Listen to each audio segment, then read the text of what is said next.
This is going to be a video tutorial on how to change search engines in the Google Chrome app. I will be using an iPhone for this. Let me jump over to my phone here. I have my phone open now and I am on the Google Chrome app. To change search engines in the Google Chrome app, it's very easy to do. First thing you want to do is go down to the lower right hand corner and you want to tap on the three-dot hamburger menu.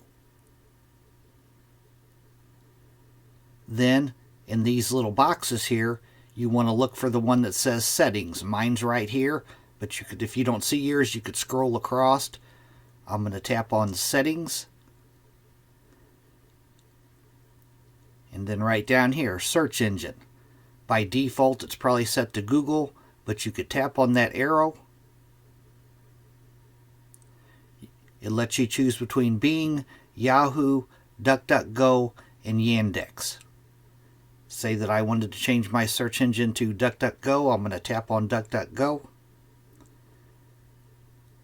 And now you see DuckDuckGo has the check mark next to it. Then all you got to do is go up to the top and tap on Done.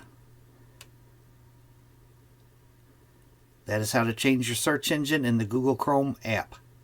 Thanks for watching.